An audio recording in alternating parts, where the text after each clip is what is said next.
that we get to live in this city and enjoy all the things she has to offer us. Please help us to make good, informed decisions. Help us to look at what's best for the city and not the individual. Help us to continue to do well and live our lives here. In your name we pray, amen. Amen. Pledge allegiance to the flag of the United States of America and to the republic for which it stands, one nation under God, indivisible, with liberty and justice for all. All right, thank you all. Everybody would indulge me and make sure their phones are on silent, present company included. We will get going. Item 2, approval of minutes. Everybody got minutes from March 14th meeting. Anybody have any comments? And if not, do I have a motion to discuss? Motion Matthew, second Kevin. All in favor? Aye. All opposed? No business. New business. Item 4A, 322 Magnolia Avenue, parcel ID 61011107000. School Board hopeful Vincent Burke is requesting approval to construct a single-family home on a historically platted, legal, non-conforming lot. Wade, you got something to tell us? A little bit. I'll make this kind of quick. This is a pretty simple, straightforward request. You've been seeing a lot of developments on historically platted lots in the past few months. I think you know the criteria we look at. In this case, you can see this thing is over almost 22,000 square feet, so it's well in excess in area, but it's only 60 feet wide, whereas that R1 district requires 100 feet minimum. So that is why it is before you.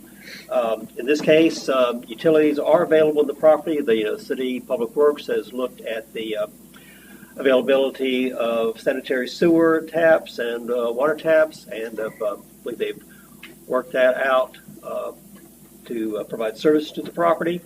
There was a house on here up until, I think, 2020. It was demolished, so there are services to the property, which is the primary reason that's being looked at in this way.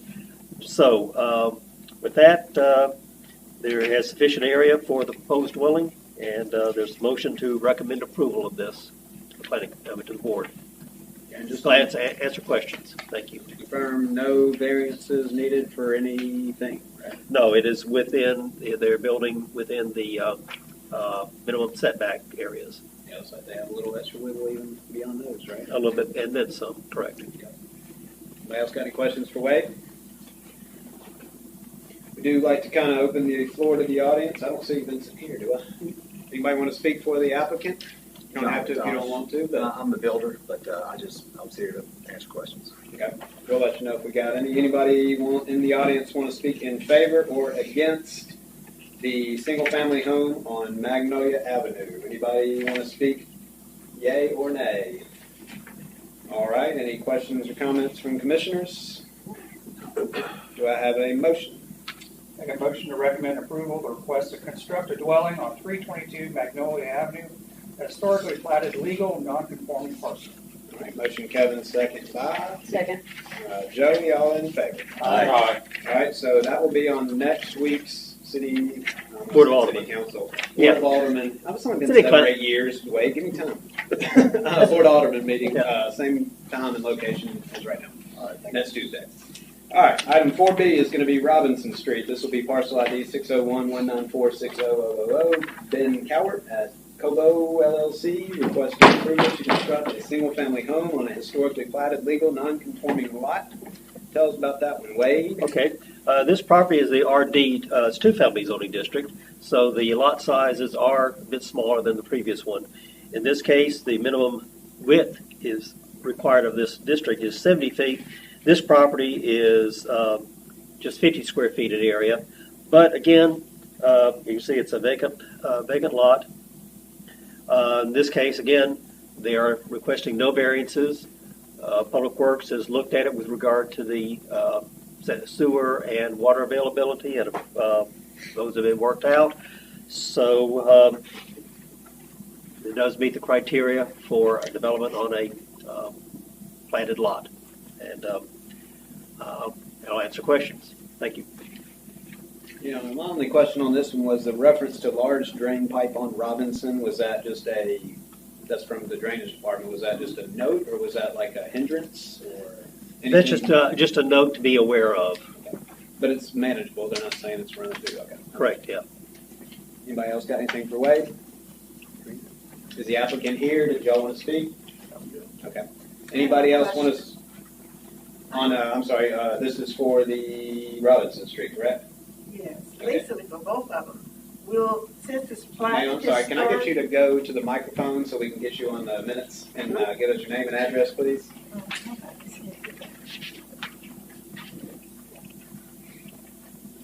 Carol Jones, Groveland Road.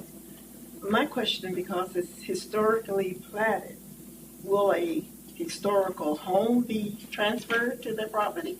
Not necessarily.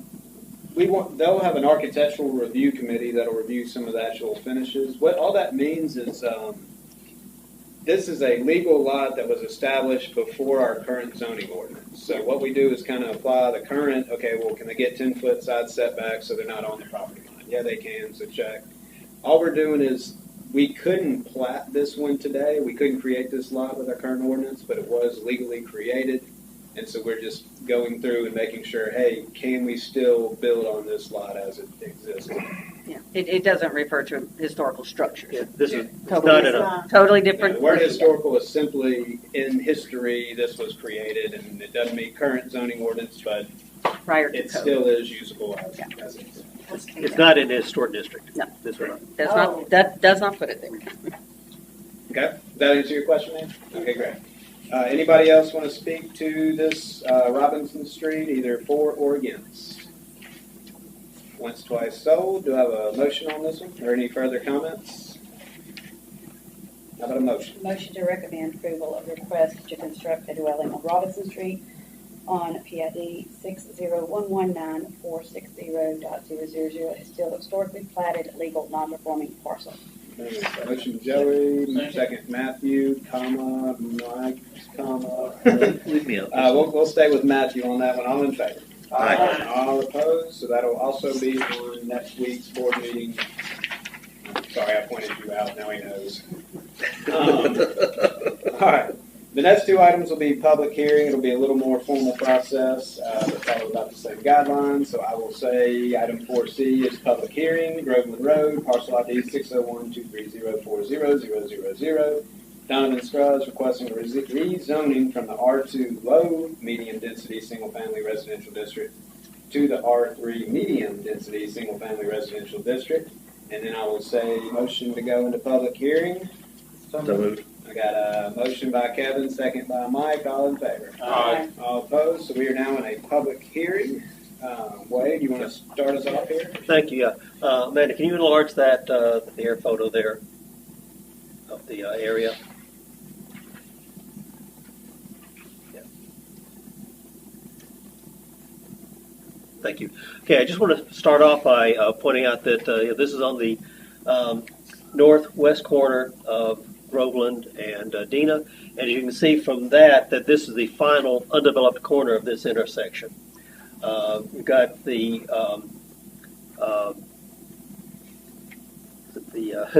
Waterford, well, I've lost myself. Sorry, Baywood subdivision to the south, the Sales Apartments to the south and east, and also the Dina Road subdivision there to the east of the property. The request is to change the zoning from R2 single family to R3 single family district. Both require development of single family lots. The difference is that R3 is a more dense development, allows smaller lots, about a 33% decrease in the minimum lot area overall for this district, for this zoning district. In looking at the surroundings, first thing that came to our attention was that the existing R2 district, the district requirements are not consistent with what is developed on the surrounding area. The three subdivisions in the surrounding it, the Waterford Village, the Baywood subdivision, and Dina Road, their lots range in area in width from 50 feet to 73 feet, in an area from 6,600 square feet up to 16,000. so that the actual, if you look at the character of the area in terms of how they're actually built, that the proposed R3 zoning is more consistent with the types of development in the area than the R2 district would require. Also, just point out that in the applicant's write-up, he's pointed out, gone into detail about the changes in the area, how the character of the area has changed over a number of years. And also pointed out the consistency with the comprehensive plan. So that kind of concludes our report. And just point out that under the potential motions part of this on the third page, we have provided you with two motions, one to recommend approval, second to recommend denial of it, and also allowed you spot in there to add reasons for the change in zoning or not change in zoning, whichever way you would want to go. I know Donovan Scruggs is here to speak on behalf of the property owner, and we're glad to answer any questions about it. Thank you. All right, one piece of housekeeping one piece of housekeeping, we did receive two letters on your desk when you first moved in here, one from Douglas Barton and one from Richard Carson. Both are opposed to the rezoning. Doug has provided a lot of bullet point items. Do I have since these came in after the fact, do I have a motion to accept these in the minutes? Motion Matthew. Second Kevin, all in favor? Aye. All opposed? So all we did was make sure these letters get to the city council. No decisions made there. Does the applicant wish to speak? I'm just teasing that answer. So we will hear from the applicant for a short amount of time, and then we will call up individuals that want to speak in favor of, and we will call out people that want to speak against. We do ask that the citizens keep it to about 3 minutes apiece, and feel free to kind of say ditto or just I agree with what the last guy said, and that'll just show a track record of more than one comment being made to one thing and save you 3 minutes. So, Donovan, you want to get going? Certainly, I appreciate it, Amy. I agree with a lot of what Wade said. The fact that the area surrounding the particular property has changed greatly over the past few years. I think we all know the property we're talking about. It is the basically only undeveloped parcel in the immediate area. It's 9.5 acres. The property's been looked at for a number of different things, potential rec location years ago, multifamily, subdivisions, and it never really has happened until right now. And the owner has purchased the property and now wants to move forward. When don't want to jump ahead too much, but of course, state law requires we kind of define the neighborhood. I think the neighborhood in this area is pretty obvious. I think if you look at the areas primarily along Roeville Road, all the way to Parktown and Den Road subdivision, Sales, Baywood, all those should be included in subdivision. What you can't ignore though also is that there is some CH property, highway commercial property that's almost across the street from this location. So there is that potential or influence of commercial activity in this immediate area. To the north of the site, you have some R2 zoning. The only R2 zoning left, but that happens to be a Mississippi Power substation and also Galen Park. So even though there's R2 zoning, there is no R2 housing in that area. Now, one thing I like to do is look through the historical stuff. And if you go back to the old maps, you will find that the area basically from Fort Bayou all the way to Dana Road subdivision was one time zoned R2. This is the way it was. City annexed back in like 84, and it began to rezone. And you can see the bottom, the way this stuff has been rezoned. You've got Waterford Village that was rezoned to RM2, which is your most intense commercial residential district. CMX1 was also a very intense district that allows pretty high density single-family residential. And then, of course, the property to the southeast was rezoned for the sales apartments, which is a multifamily. Interesting also, back in 84, everything on the south side of Woodland Road was actually commercial, so or industrial. So the sales was actually rezoned from industrial to multifamily. All of this means is that the only remaining R2 property left is this property. The area has not only changed, but it's also changed in zoning, which I think solidifies our request in saying that, hey, the area has changed and we want to basically do what everybody else has done. In fact, we'll get into this in a little while. We could have gone RD, and RD would have been prettier or at least consistent with the surrounding properties. However, the problem with RD is that it allows duplexes.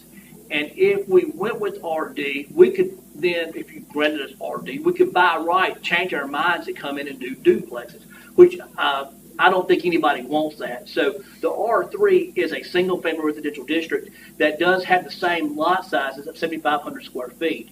The R2, we can rate it 11,250. The R3 7,500, RD 7,500, and the RM2 really does not have one. It's basically as many units as you can place on the property.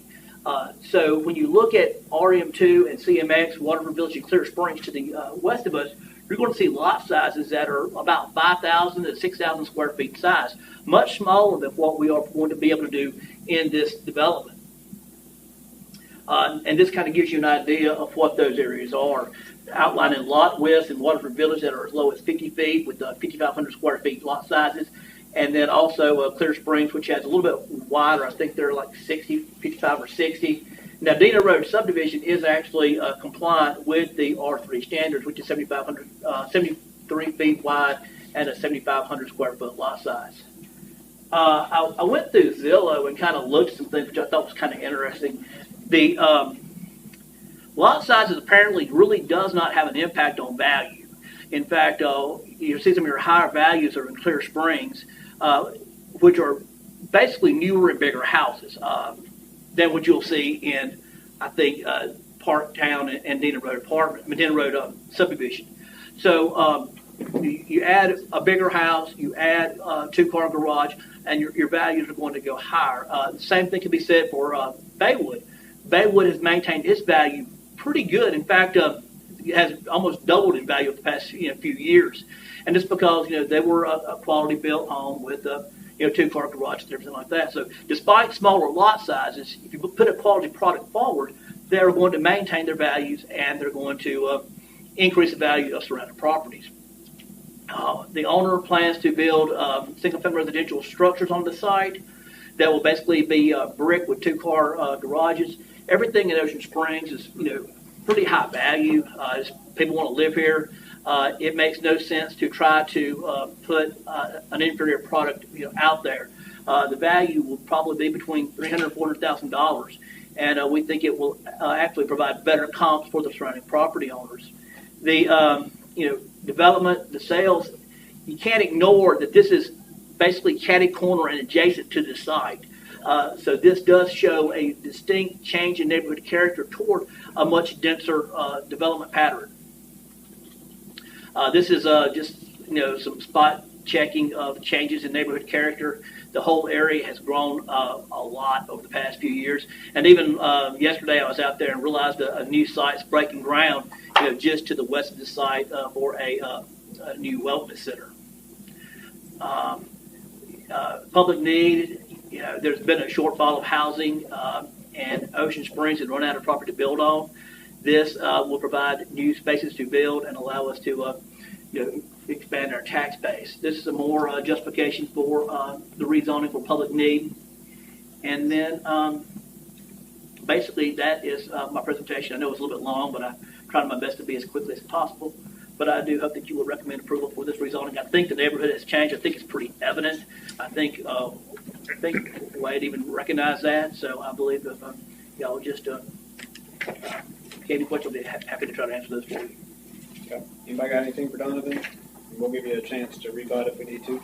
Thank you very much. Anybody got anything? No.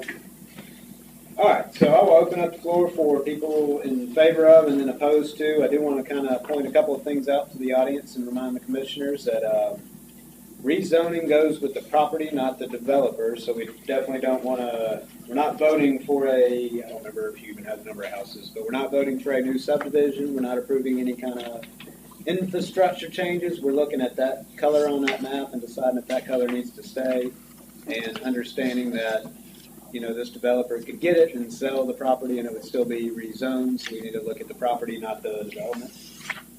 And two, we're not engineers up here, so we're not looking at, does the infrastructure that exists now handle it? Because there's always options for off-site improvements. I know Deanna, we don't know a time frame on that one yet, do we? Within the next year, and we're just waiting for the final piece of funding to come through, so. Okay. So we know Deanna's widening all the way up to Raleigh, right? Or not Raleigh, The whole length, Okay, Dina is from the highway up to Ocean Springs Road. Okay, great.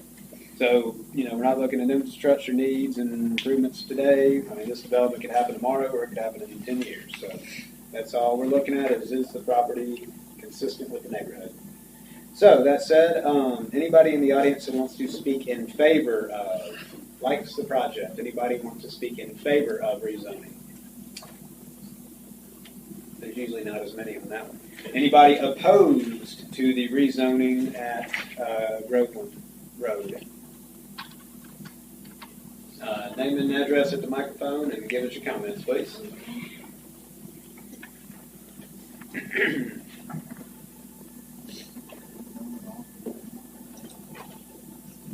My name is Lenny Zebley. I live in the subdivision on Rhonda Lane, which runs parallel with Dina Road by Groveland. I walk in that property almost every day with my dog. And so one of the things that I like about Ocean Springs is maintaining the green space. And with the sale apartments built, they've taken away the trail that the local neighbors use. And some of those people use that back trail along that little ditch to go to work at Walmart, and that's been totally fenced off. So if there is going to be development for, I hope, multifamily homes and not another large apartment complex, that there will be some green space. And in particular, I believe the power line people maintain what we call the L over there. It's a green space. It's you enter it from Dina, and it empties out onto Groveland, and it makes for a nice walking trail for people and their dogs. And I would just like to make sure that we think about maintaining green space. I've lived in the area since '07 in that neighborhood, and I'm not familiar with the character. I've heard these two gentlemen say the character has changed. I'm not exactly sure what they mean by that, but I do hope that it remains multifamily and that we allow for green space. I'd like to see that L trail. We've got wildlife back there too. And by the way, Jackson County, we're known for the, Sandhill Crane. The Sandhill Crane. And you can actually walk back in there behind that neighborhood in the fields and in the L area and see these Sandhill Cranes. And only in Jackson County, Mississippi in the United States do they still live in the wild. And we have partnership with Florida and Louisiana to nest these animals and bring them as young chicks into Jackson County, Mississippi. And as far as I know, that's the only place that does that. So I would ask that in all the considerations in the planning and with the developer and the owners, that we think about the green space, not only for the people in the neighborhood, because it is growing, and now with the sales apartments, it's going to be a lot of people, but that we think about the animals that are in danger there in that area and keep a green space for them. Thank you. Thank you, Ms. Zebley. Anybody else in the audience want to speak in, let's just not even say in opposition to, but just want to speak either in favor of, in opposition to, or otherwise have some comments shown? Once. Yes? All right, name and address at the microphone. I bet I could guess. Carolyn Jones, is that right? Carol. Carolyn? Hi. Yeah, I think that's right. I thought it was 15 years, but it's close to 20 years that we've been fighting developing in that area. I've been there since 1996. And we have a list of problems. I did send an email, and about 5:30 it went through. And I wanted to read something from the Corps of Engineers. Well, this is Mississippi Department of Environmental Quality for the apartments that were unfinished on Mr. Donovan's sketch, and it shows that the 11.8 acres is what they wanted. They finally got what they asked for in the beginning. We fought it for all those years. But City Hall, I guess, money was short, so they had them do whatever they wanted to do with it. And just about all of the 11.8 acres is developed. But this is a note. Through the permitting process, the wetland impacts were reduced to fill 7.15 acres of low-quality forested wetlands. They did not have wetland permits in the beginning, and that's the issue I find with the city of Ocean Springs. When they're planning, they do not get the Corps of Engineers approval for what should be filled because we have a problem with rising tides. We all know that. They've had meetings about that, and it will get worse. Now they just come out with the notices that there may be flooding. The more you fill that in with, if you will permit me a little bit longer, the more they fill that in with cement and roads, the more that water is going to roll off. And nothing is engineered to help with the flooding. So that's the problem I'm having. I used to step out and say, well, I don't have any water in my driveway, but now I do. So it's already happening. So the email, if I can, give a list of the things that we're concerned about, and it's overbuilding in this area. I would love to see that property develop on the corner there. And the problem is that the infrastructure is not sufficient to accommodate anything. We thought we were going to get widened streets with the 11 point some acres, but it didn't happen. And you fill in more land with undefined, you're not sure what's going to go in there. Once they get it, they go back and change it to anything that they want. And just imagine that you move into a place, is what I did as a single woman. I moved into this neighborhood hoping for a place to come home, hoping for solace. And it's all changing. Yes, it's changing, but it didn't change by us. It changed by the planning department. Can I jump in real quick, and I'll give you a little bit of time if you have anything left to say. However, so you said you've been there since 96? Yes. Okay, so I don't know how it was done then. I do know the city does have third-party engineers that review sets of plans, that the city will require the developer to submit an engineered set of plans that does address runoff, that would include Corps of Engineer permits, then you have water and sewer permits and everything else from the state. Yes. All of that will happen. You will actually get if the property is developed, let's say into a residential subdivision, you'll get another public notice that is happening, and you'll have a chance to actually come here and we'll then be able to say, here's what's happening, here's how they're going to address the water, sewer, drainage, and infrastructure issues. That would be awesome. So today, and it's I know it's the right way to do it, though it doesn't necessarily look like it. But today, we're just saying, is that an R2 piece of property or is that an R3? Basically, how dense or how undense can we go? I'm, not to be prejudiced or anything. I'm thinking the more density that you bring to that zoning will degrade the neighborhood even more than it is now. When I drive through, I'm almost embarrassed by it. But there's ways to do it well, and there's ways to not do it well. And again, that's just, for me, we just don't know what they're going to do. Are they going to do another Baywood? Are they going to do another Timber Lake? Are they going to do something different? So we won't know that. I mean, none of us know that. I don't know if your developer even knows that at this point, Donovan. I mean, I don't know how far or not, and for today. But if you have anything else, I'll give you about another minute if you want to say anything else, and then. Thanks. But I just want to let you know that you will get nothing can happen on that property until more public hearings are had it'd be called part of the platting process. Okay, great. But yeah, go ahead, give me about another minute if you don't mind. All right. So I'm saying that it's imperative that adequate infrastructure be provided before any further building be facilitated or rezoning for that area. And we have about 200 neighbors that signed a petition at one time about that exact same thing. So the main concern is overbuilding, overcrowding, lack of mitigation of wetlands, Corps of Engineers standards and mitigation being followed, existing stinky odor sewer pipe exists there that they're in there often trying to fix.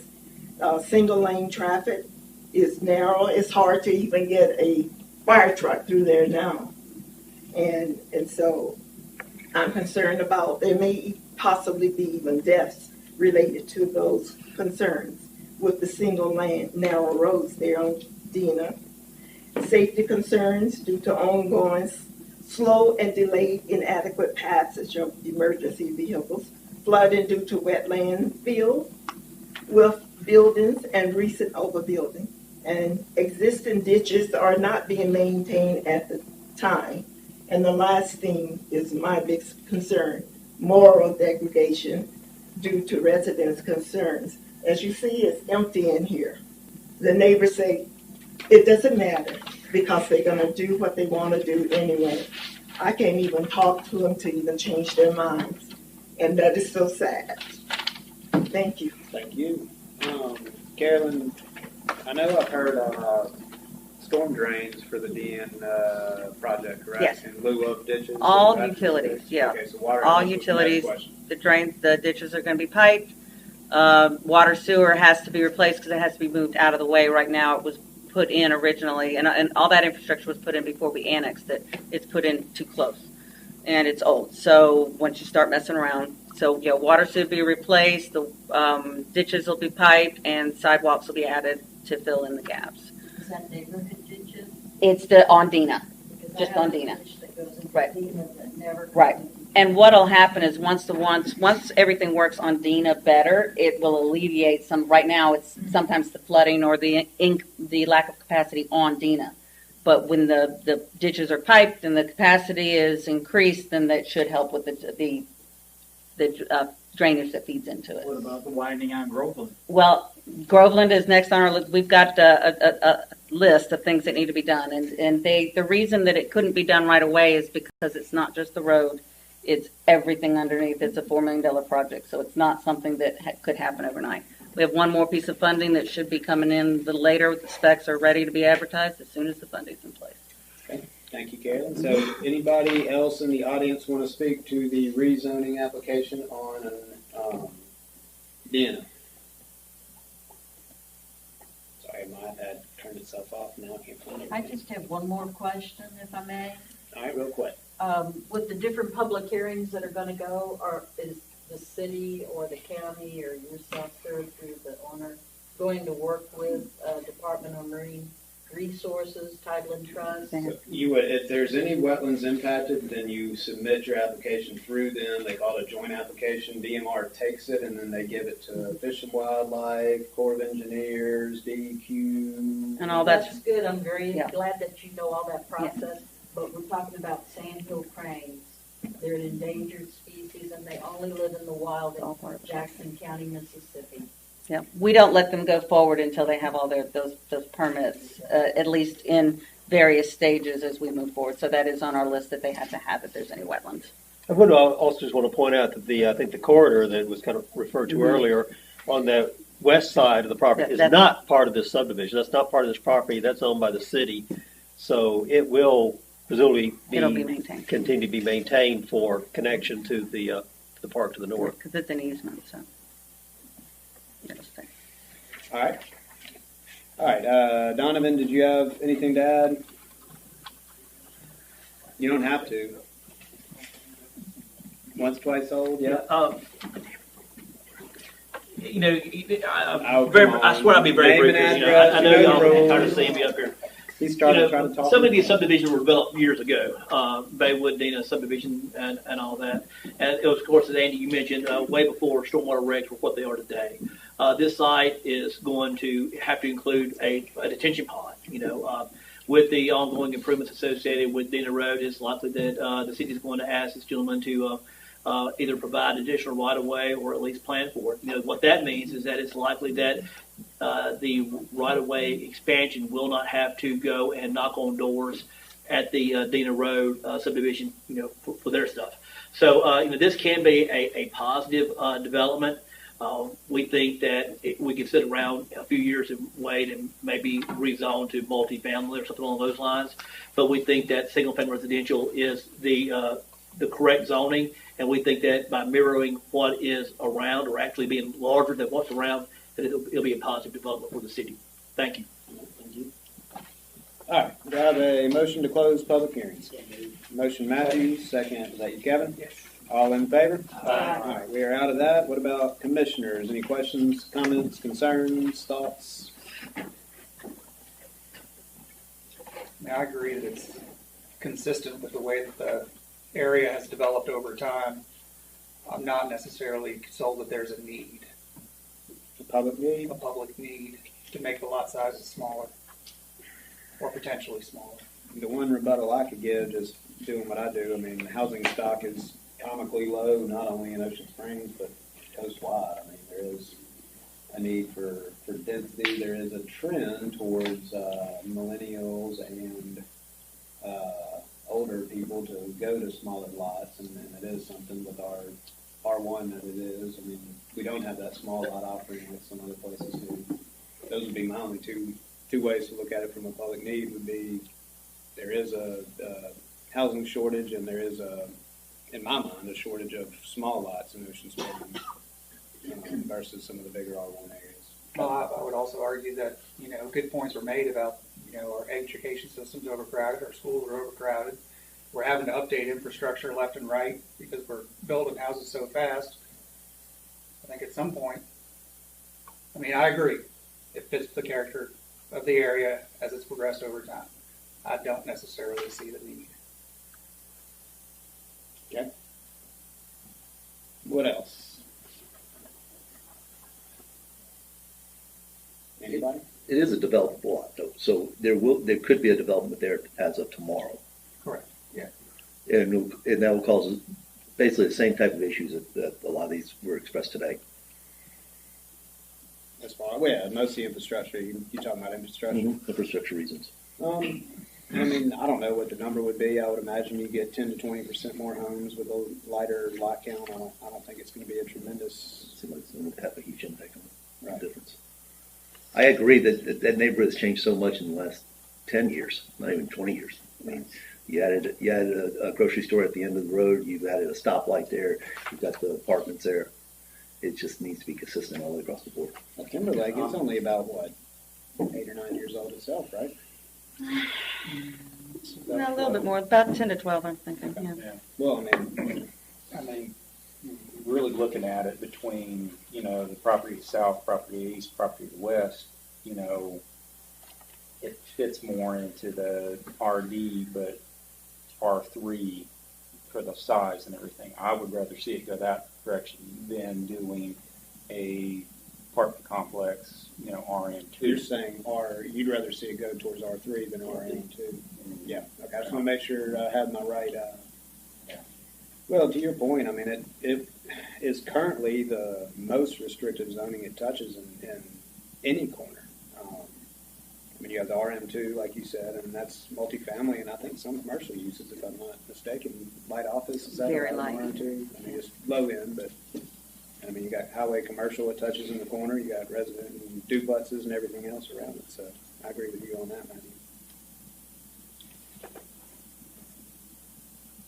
Well, just as a reminder, the reason RD was developed with the UDC, and we had R3, just R3, but R3 allowed for duplexes, so we kind of split that off, left RD as R3 used to be to allow duplexes, and then just created the mirror one that did not allow duplexes, and that's the R3.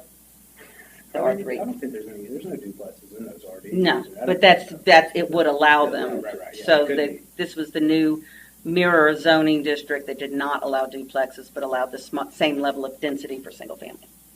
So just history on that. And it kind of threw me through a loop when I saw RD had a wider lot width, and then I remembered that's because you have two houses. Yeah. So you need it. Because a duplex would need it, yeah.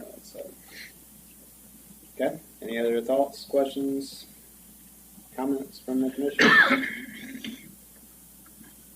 I'd be happy to entertain a motion if anybody wants to take a stab at it. Do please remember to be succinct but deliberate in why, so why needs to consider public need, and then did we make a mistake in the original zoning, or can we just verify that the neighborhood has changed in character enough or not enough to allow the rezoning?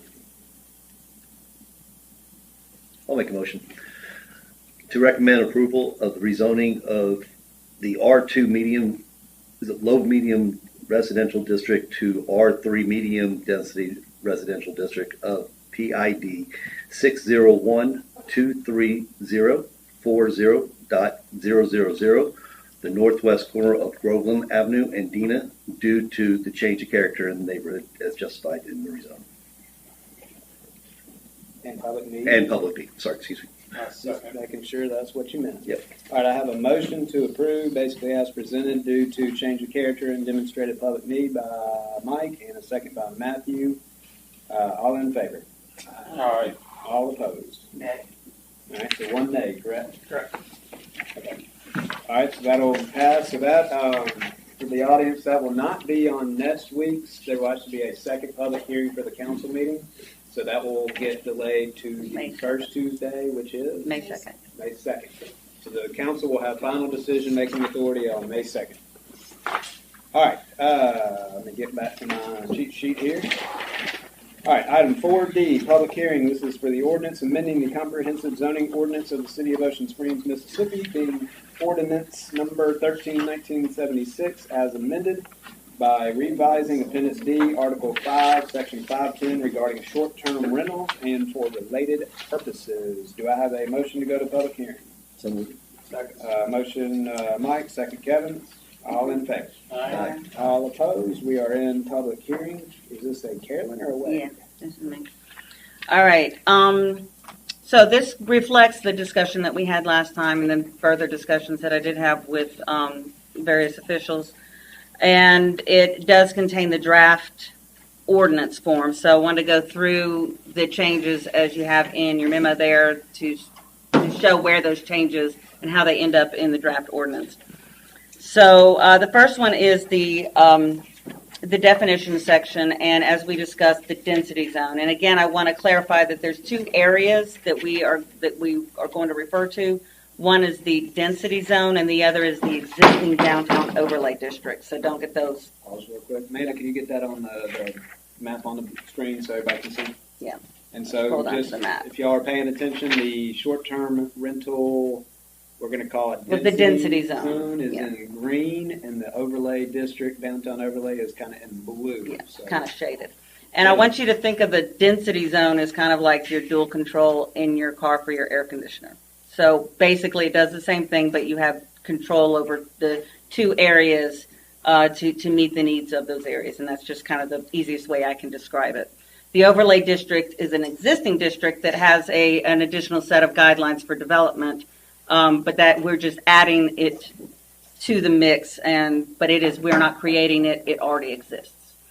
So under the definitions, of course, we would define what the density zone is and allows for the dual control on the cap. All other rules apply. There's nothing special about being in the density zone other than a larger amount would be allowed there. Now, proportionately, what we looked at is the way it naturally developed.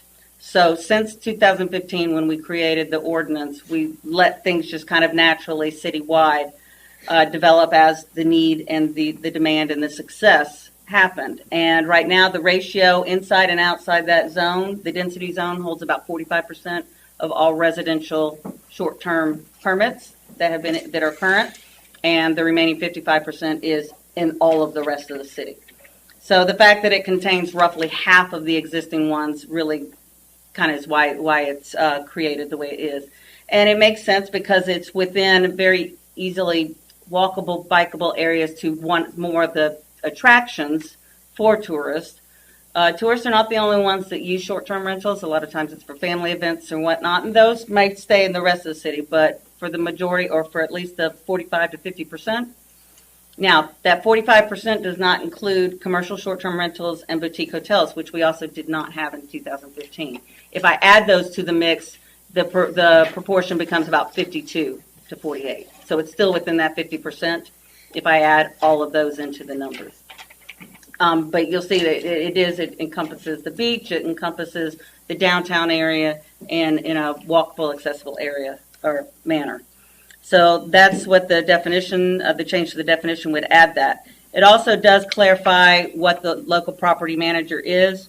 The reason that we did this, I think we discussed briefly last meeting, is many people who do get residential short-term rentals will create an LLC to both own it and manage it.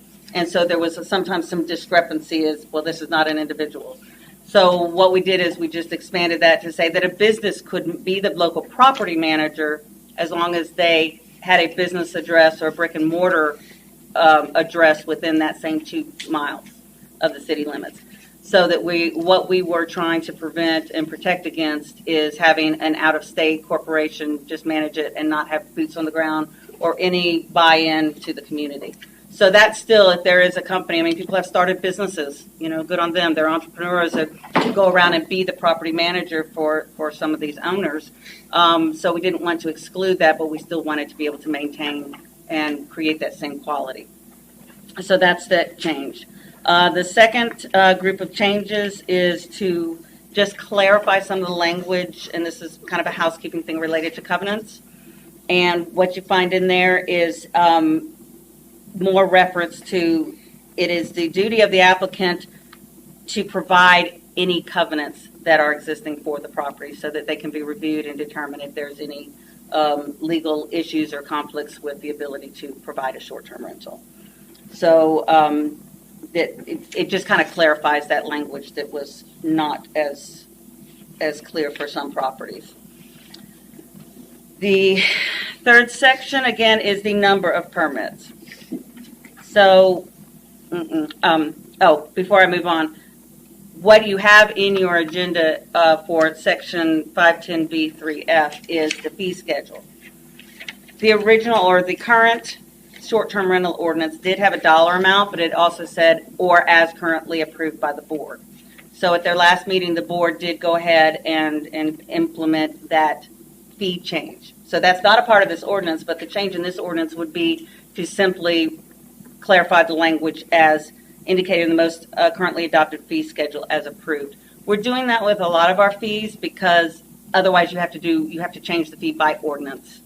So this allows, it still has to go through the board, they still have to vote on it, and we have a combined fee schedule that includes all of the fees throughout the city that's available at City Hall. So they did go ahead and direct us to, we brought that to their last board meeting and they did approve that changes. Can you just confirm that's the 500 to start and the 500? Right. Residential will be 500 each instead of the 200 and then the $50. And, what we found when and I think we discussed this last time, when we looked at cities along the coast and even other similar cities throughout the region, we were very low on our fees. We didn't know when we first started how this was going to work, and we mirrored other similar activities. But it does take quite a bit of staff time to review, and all departments have to go out and inspect, and it is a staff process. And it doesn't relate to this, but just FYI, at the same time, they also increased the commercial short-term rental to 100 each. Takes a little less time, doesn't require a public hearing, but it used to be 50 and 25, and now it's 100 for application and 100 for renewal. Okay. So that is in here in this ordinance, but the dollar amounts have already been set. The next section relates to that. Okay. Now we get to the fun part. Now that we understand that there would be a density zone established, how to divide up the cap. So we went through a lot of different scenarios and a lot of different number crunching, but ultimately right now, as existing, it's a 45-55 split. So we just took that same number, looked at the amount on the waiting list. The amount on the waiting list was 50%, literally 50-50 inside the density zone and outside for the rest of the city. But the intention of this is to try to maintain that 45, at least a 50-50 type of distribution, because that seems to be what happened organically and is kind of fitting. What we didn't want to do, and the reason we created that density zone, is to have any increase in cap be completely out in the city and not allow for those that seem to have more of the both economic benefit and more of the demand inside that density zone.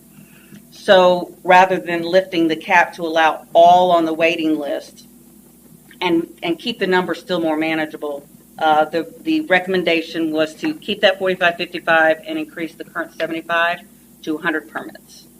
So you would have 45 allowed in the zone and 55 throughout the rest of the city. And that while that will not account or accommodate all on the waiting list, he said there was a big influx. Like as soon as we started discussing this publicly, we had a lot of people just put their names on the waiting list, and the majority of them were in the rest of the city, excuse me, outside that zone. So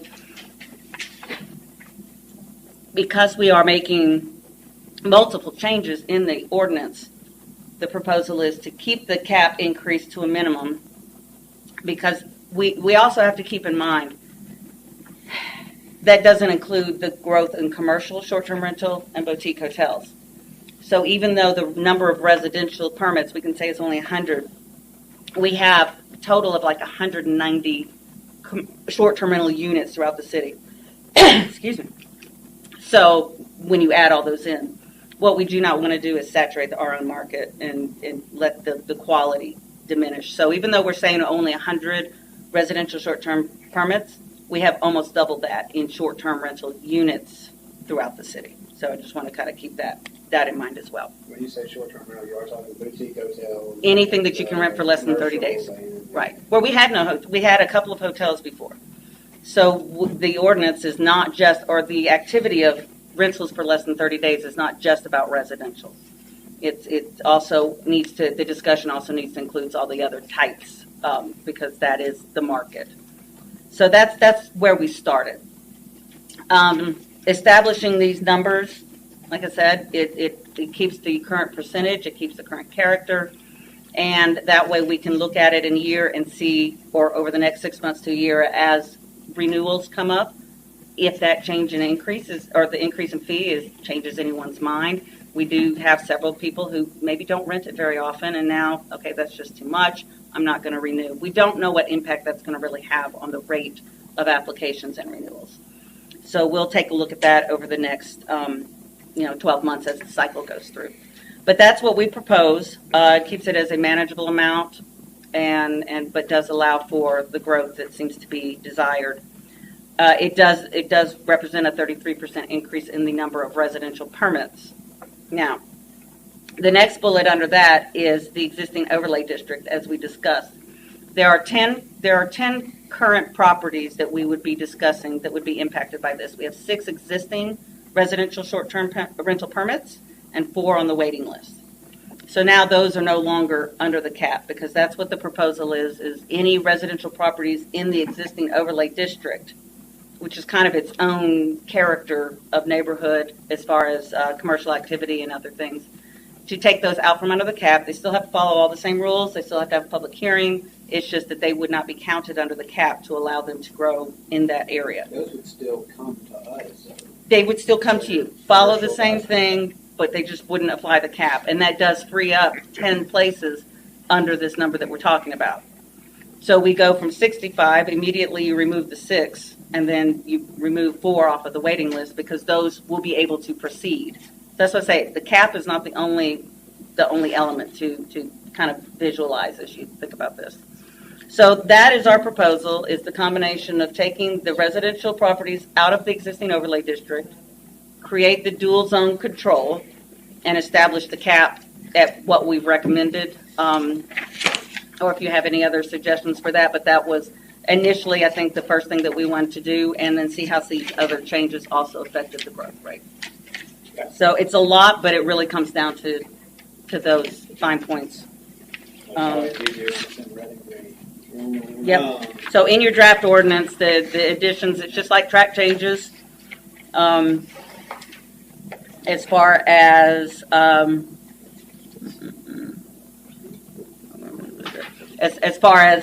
what you see, so anything that's crossed out in green comes out. Any of the red, bold, underline is what is added to reflect these changes. Okay. All right. Does anybody have any kind of targeted questions for Kaylin now? I think we need to hear all the audience before we get into any kind of too deep in the weeds. Anybody got anything for Kaylin before we go full public? Anybody? You said it. Hang on one second, man. Okay. Just, oh, that'd be probably good. Nope. Can I ask a quick question? Go ahead. So, what are we looking at as far as if we kept it like this? What are we looking time-wise, getting all of these approved? Usually, like the last time we had a lull while we were increasing the cap, we tried to not put any more than 5 or 6 on each agenda, you know, because that also means that all of those have to be processed, they have to be inspected. So you're increasing it by 25. It might take a few months, 4 or 5 months to get them all processed. But what takes the time, just to clarify, is the fact that they have to do the public hearing and you have to advertise it. That's what takes the time, not processing, not doing the inspections, it's the public hearing. We have to advertise. We have to advertise for 2 weeks. We have to advertise 2 weeks prior. So the way the process works, just so you can kind of understand, even if there's the next one on the list, the cap is increased. We go to the next one on the list. It has to be inspected because we stopped it at that point. So it would have to schedule an inspection. So it passes. Then the next thing is we look at the calendar. We make sure that it can make it onto the next planning commission because it has to advertise for 2 weeks prior to the meeting. So hopefully it's the very next one. If not, it might have to wait another month. But once we get that ball rolling, we would have, 5 or 6 on each planning commission meeting until they were done. In order to turn in an application, not talking about the waiting list, you didn't take applications for the ones on the waiting list, right? No, after a point, we had some that were already in the queue with an application, and then at that point we said, we'll just stop taking the application because we didn't know what was going to So in change. order for them to turn in an application, do they already have to have everything approved? No, they turn in the application with everything. The very last thing after we go through and do the checks with code enforcement and the police department, the very last thing is to schedule the inspection. So as long as they have done everything that's on the list, because the application includes a checklist, and as long as they have completed everything and they're ready for that inspection, but 9 times out of 10, I'd say half of them at least have to be re-inspected because they didn't have everything on that list.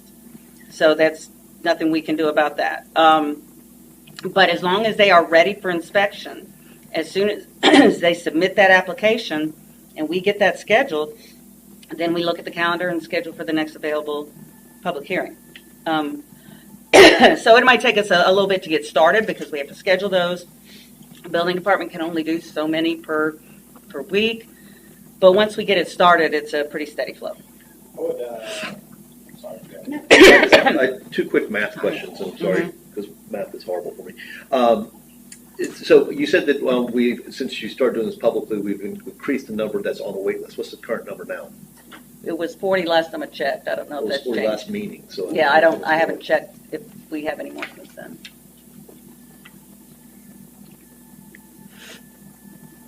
Well, she looks that up. I was just going to say, can we get with the attorney and figure out a good and legal way to get kind of a bulk come in where we can kind of have one motion to accept 20 in a row that we may have and that's something that we can certainly look at is once we have a certain number that have passed inspection and are ready to go, we could have a special call and not, yes, well, I mean, we can look at, well, it would have to be a special call because it's the advertising. Well, we could do it at a regular. It's not going to save them time or save us time. And we try to not put too many on. I mean, if we had several other major issues, so we may go that route in order to get through them. And the public does come, you have to give them opportunities. No, I'm not saying any of that. I'm just saying instead of doing 1, 2, 3, just have all of them in there. We can talk about all of them, but just at least. Oh, in bulk like that? 42 on the list. Yeah, 42. So 2 more since the last meeting. I think they would each have to individually be discussed because you have to hear from those specific neighbors. I just don't know. If there's a way to speed it up, we will look for it. It's in every, as far as being efficient, not just to speed it up, but if we can find a way to make it more efficient, we will. But right now, it's the pattern is in the ordinance as far as what we have to do. It would only be for their benefit. I mean, it doesn't Right. help me or you. Right. But just if we could get knocked down. Go ahead. Second math question. So 75 are approved right now.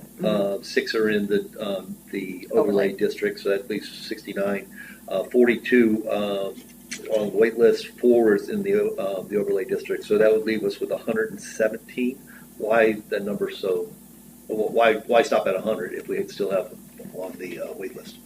Well, it was partially we looked at the percentage and the distribution, so maintaining that distribution, and also, if somebody put their name on the wait list, that's fine. It doesn't necessarily mean that's the number that we wanted to actually allow, especially outside of the density zone. But the 50/50 is based on the 40. The existing, no, the 50/50, you mean on the wait list? Yeah. Yeah, that was based on the 40 Well, that we had minus It's the safe 4. to assume it's pretty close to that still at 50/50. Also, Yeah. keep in mind that everybody that's on that waiting list is not ready to go.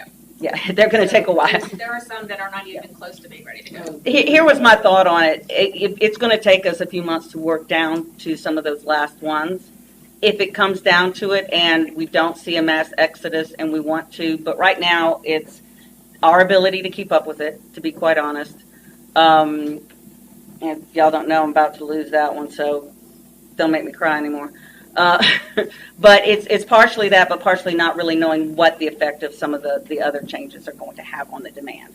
With the dual control, we can look at it and see how it goes moving forward and adjust it a little more easily if we see that demand. But that was just the number that's presented to you was based on some of the other input I received from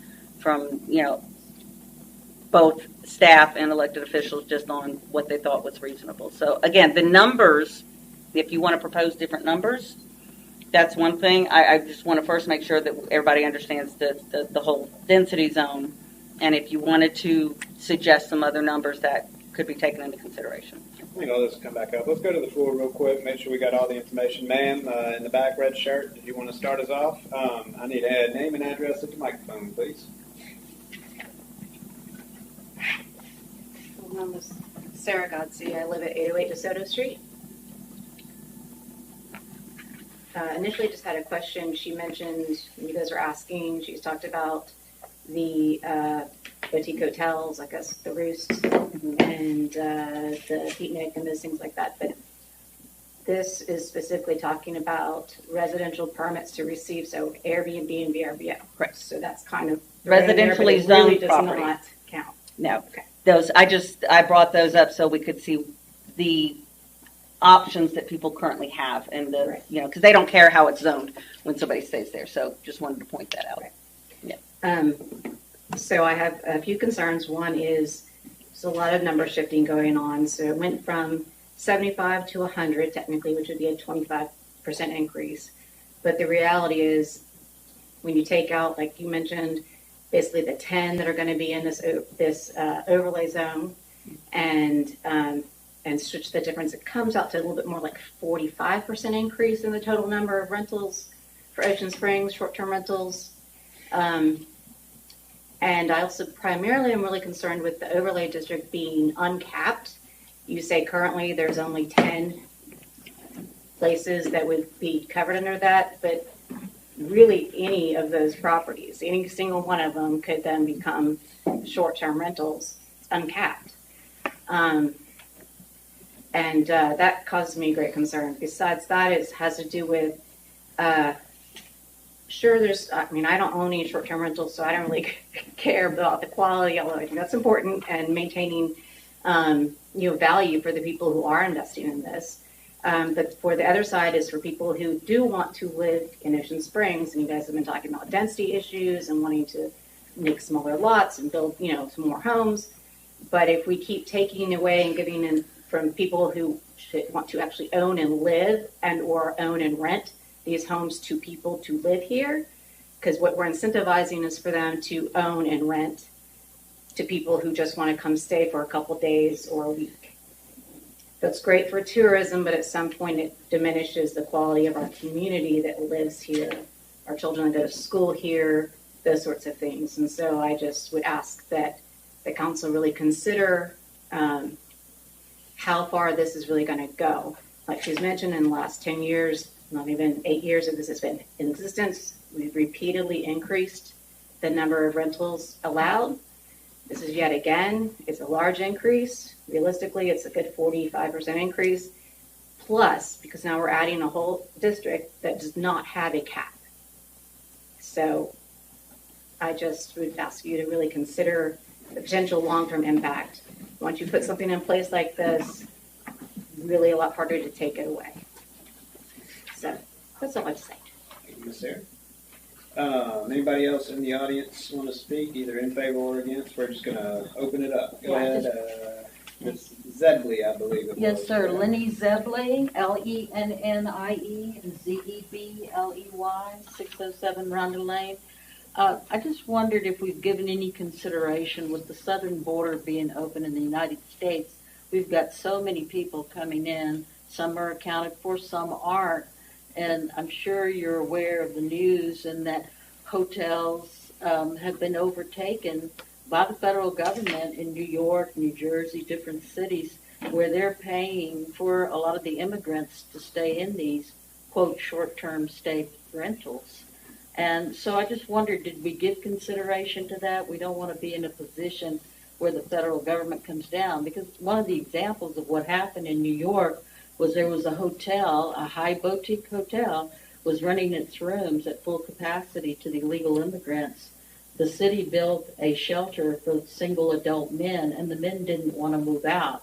And an immigrant advocate group came and fought on their behalf so they could stay in the hotel. So I too share the same concern that Sarah has, is that we keep our community safe.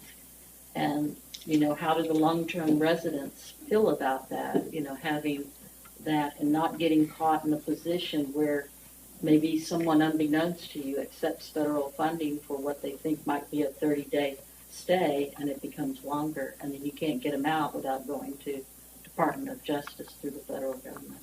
That's all I have. Okay. All right. Thank you, Ms. Zebley. All right. Anybody else in the audience want to speak to this item? Yes, sir. Name and address at the microphone, please. Good evening. It's Sean Buckley at 100 Winchester. Just to, I think, lend some flavor to the discussion. My wife, Marisol, is on the waiting list. She's an applicant. 3 years ago, we stayed in an Airbnb here called the Turtle House. The owner is Diane Wilhoit, who now is one of our closest personal friends. After meeting Diane and becoming familiar with Ocean Springs, we left the city of Houston, the concrete jungle, and this is our home. We're invested. I practice law here now. I gave up my law practice in Texas. Marisol is looking to be a community ambassador, basically. Relationships are important to us. We don't want to house people who are just blowing through and, sucking out of the community without giving back. We would like to make the kind of relationships that were made with us that caused us to come here and invest in the community. So I realize this doesn't really get to the meat of anything, except that I wanted you to hear from our perspective where we're coming from and what our goal is in terms of running one of these short-term rentals. Thank you. Thank you, Mr. Buckley. Who else in the audience wants to speak? We knew it was coming. Just can't miss an opportunity. Plus, I left my pencil at the wall. Donovan Scruggs at 317 Pine Drive. I just want to, I guess, a little bit of a point of clarification. At our previous meeting, I appreciate you guys voting to rezone that property that the Board of Aldermen declined to rezone in the overlay district. Our understanding was that it was going to be treated as a commercial property, that it was going to not be subject to a public hearing, and that it would be almost by right. What that does by making it by right and treating it like a commercial property, it saves you guys a lot of time, because it's one less public hearing you have to have. And if there is no cap, there is no reason really to come before you and say, can I do something that I'm basically allowed to do? The overlay district, in my opinion, is it's the ideal location for these short-term rentals. That's why it was proposed, to be here. To subject it to, a planning commission meeting really does nothing more than add one more item on your list. Plus, it delays the movement of it, because I believe the public hearing has to go to you guys, and it goes to the Board of Aldermen thereafter. So, we were kind of happy that our application may be fast-tracked because we're in the overlay district. Now I find out that it's still going to be potentially June or August before we're able to move forward with it. No, I mean, it's just the cap that would be adjusted. All other requirements, it wouldn't have to wait in line like in a fast pass. Short-term rental district you're talking. No. What I'm talking about, the overlay district would, any residential property in the overlay district, all the other rules would apply, the process, it just didn't have to wait in line for a permit. So it would still have to go through because it still is surrounded by other residential properties, but it wouldn't have to be under that cap because you're not trying to control it as much, but it still goes through the process to fully vet it and make sure that it's I think they got the language right when they did it. And the reason I say that is if they want to treat it like a commercial property, then they should try to rezone it as commercial. Bring that in front of us and say, we want to treat this like a commercial property. I think while there's not a cap, why would it come before this board? To allow people to speak. But I mean, we all know that if it checks all the boxes and people speak, this body has no real ability to turn it down if the boxes are checked. So it's almost like you're having people come in here and voice their opposition to something that you really have no ability to turn down. Well, I think if somebody came up and gave a compelling enough speech for whatever reason or this reason or that, all I'm saying is, I'm not in favor of a blanket, treat it all like commercial. If you want to treat it commercial, get it zoned commercial. If it's a residential and you want to do a short-term rental permit on it, I think you should bring it in and let people have their say. But I am not suggesting that we treat it like commercial. I'm just saying that in the commercial district, I'm suggesting that if it is an area that is considered to be ideal for short-term rentals and it is going to be removed from the cap, then it seems like it would be much more efficient, and I think I heard a word a while ago used that way, to remove it from the public hearing process. That's all I'm suggesting. All right. Thank you, Donovan. Other audience input? Silence is deafening. All right, do I have a motion to close public hearing? So moved. Second. Motion Matthew, second Kevin. All in favor? Aye. All opposed? All right, so let's go at it, guys. What's everybody hearing? What's everybody thinking? I got several questions. I know you do. I was hoping you would. All right. Wait, Carolyn. Yeah. All right. So, talking about the density zone, what is permitted right now as to date for that zone? There are 34, it's 45% of total, so there's 34 in the zone Okay. and 41 in the rest of the city. Okay. And in that density zone, how many are on the waiting list currently? Well, when it was 40, there was 20 on the waiting list, so either 20 or 21 or 22. So, I just want to kind of get yeah. the numbers. Yeah. And that number was, I think, I went through so many different variations of numbers, but if I am correct in my memory, that 34, yeah, that was prior to taking out the 6 out of the overlay district. That is current existing distribution. Between the density zone and the rest of the city. That 6. Then you'd still remove that 6 and you'd remove 4 from the waiting list. Well, if we move, but again, it still has to go in front of us, so it may not be removed, right? Right. And that's why I didn't remove it this is the existing. So if this ordinance was approved as presented, those 10 would then be removed and it would free up places in the cap. It doesn't change that they're there, it just frees up the cap. Yeah. Okay. And second question I had is reading a couple of things from other towns and cities is, Pastor Sheehan has a cap right now of 150. They are active permitted at 90. I mean, moving in the direction of not going to drastic and doubling it, I am in favor for that. But I do think that just bumping it the 25, we kind of need to look at even the numbers out a little bit. So as the number was mentioned, looking at scenarios that were presented, I think we need to look at a little bit higher than the 100 cap.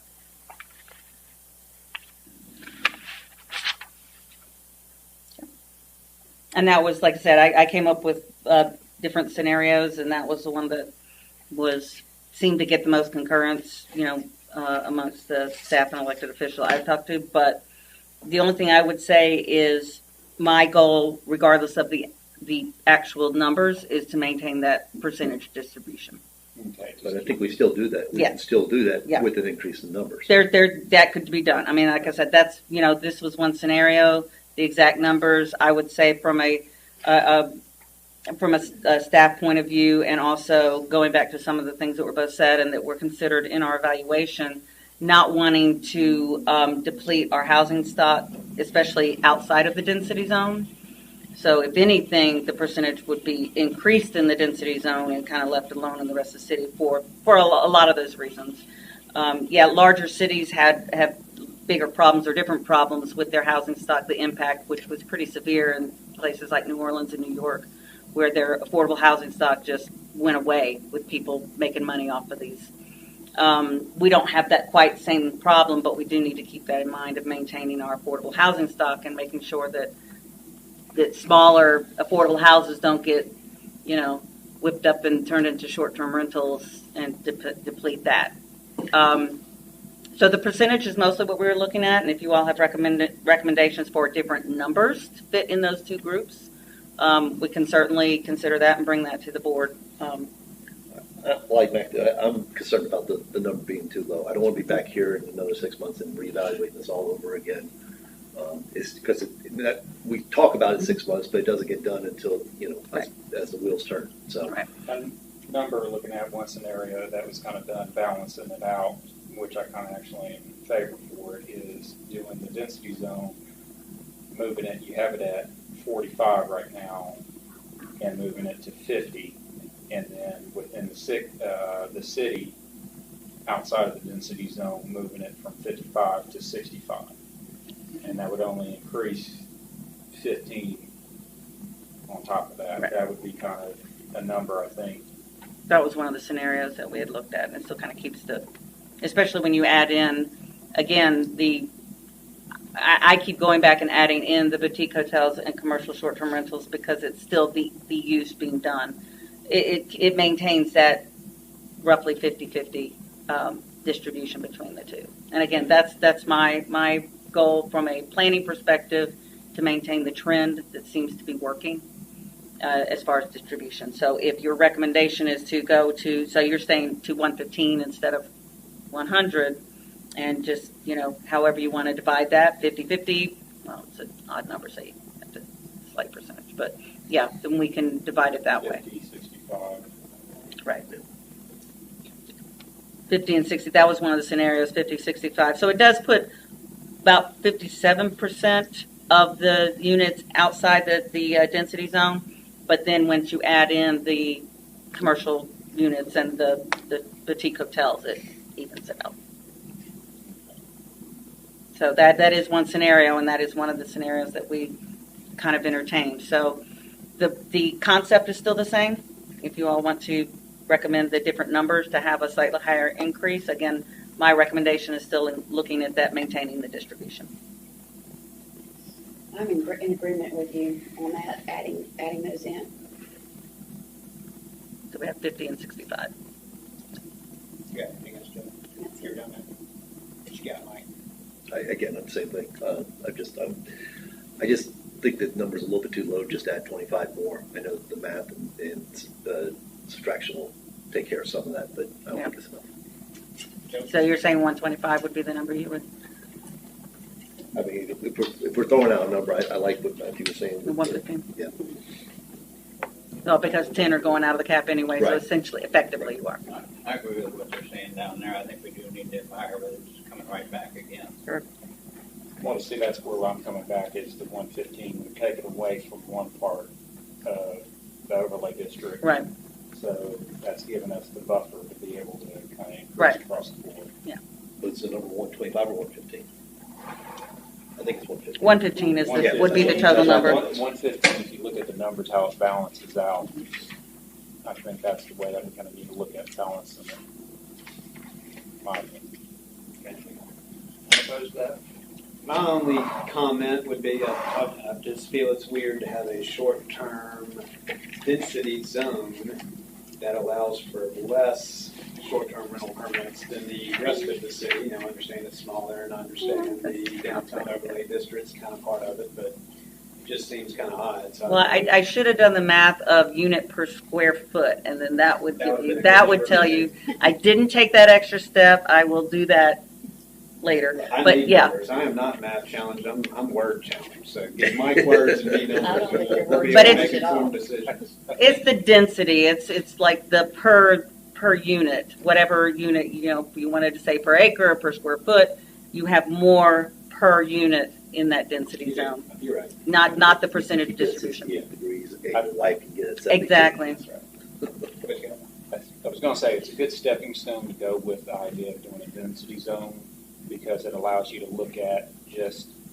Oh, I'm not opposed to the density zone. I just mean having a smaller number in your density zone just sounds weird. Like, this is the dense area. But if you're really thinking about it, though, the density zone is abutted by the overlay, which is all your boutique hotels and all the other stuff. So then that number is actually greater than outside.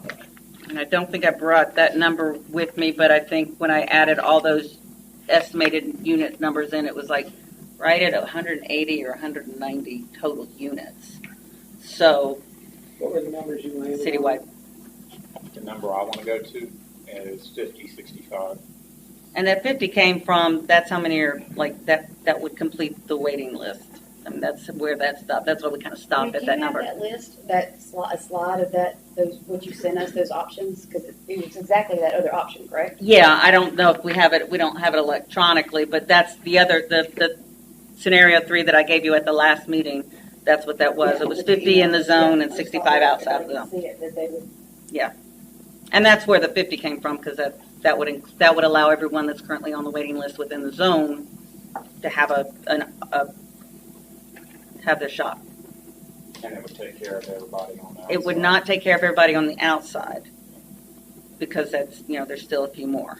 But again, once we get down, some of those may not go forward, some may not renew, but that still kind of maintains the distribution, which you think is appropriate regardless of the number on the waiting list. I think I found it, Joey. Yeah, I have it. I just didn't know if it would be good if everybody could look at it up there, so you could you can get a visual, a clear visual. And just, since we're talking percentages, increasing it from 75 to 115 is a 53% increase in number. So it is a pretty substantial increase as far as the number of units that would now be available, and the amount of stuff that has to be done to support it. Like I said, and that may change. We may have to totally reorganize and hire more people. I don't know in a year how it will be managed and maintained, and if any of these changes are going to make a difference as far as efficacy and efficiency. And so, yeah, the most important thing, again, to be a broken record, is creating the zone and maintaining that proportion to a degree.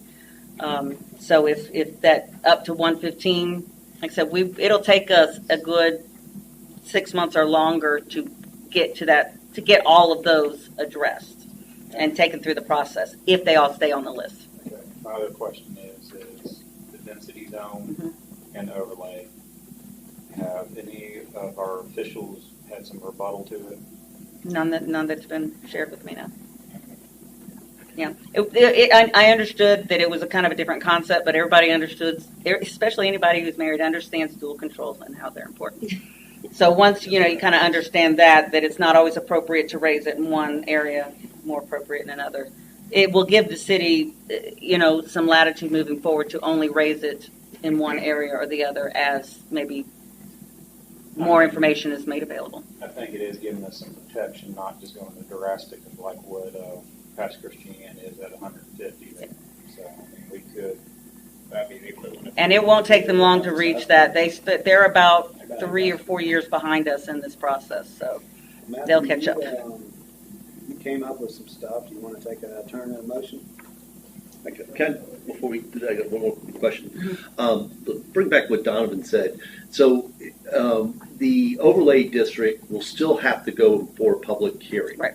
So if that does, and all that will do is add more to our docket when it comes to that month. 4 more, yeah.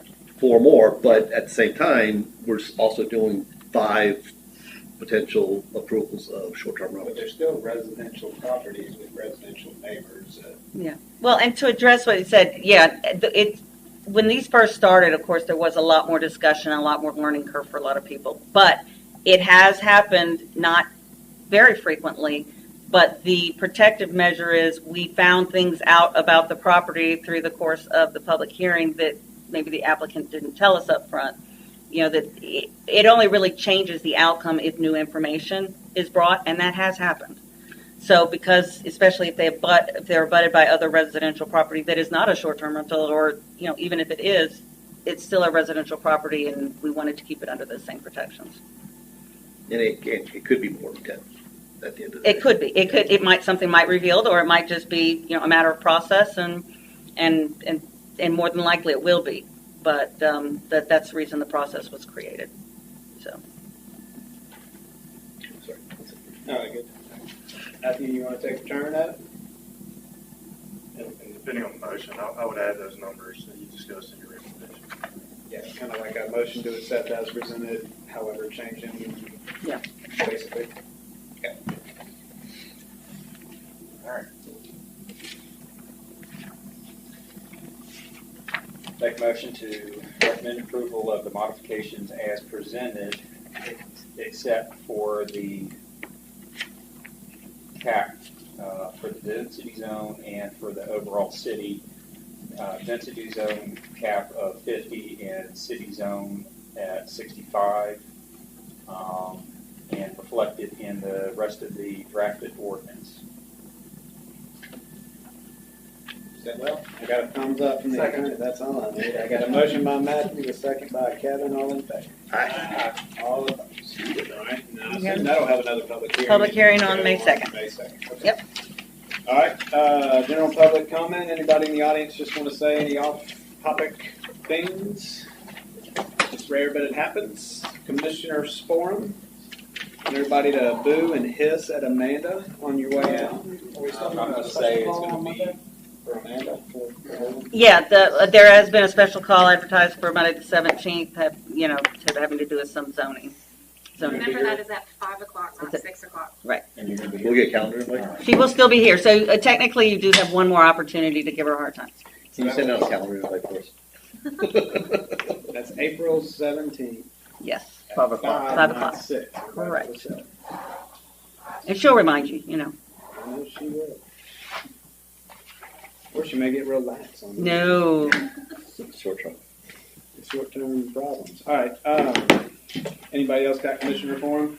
We will miss Amanda. We appreciate all the good, hard work she has given the planning department over these short, not long enough 8 years. Yep. Time flies. Anybody else?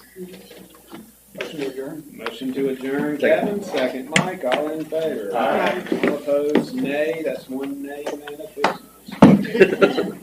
We had the next. You don't have to go home, but you can't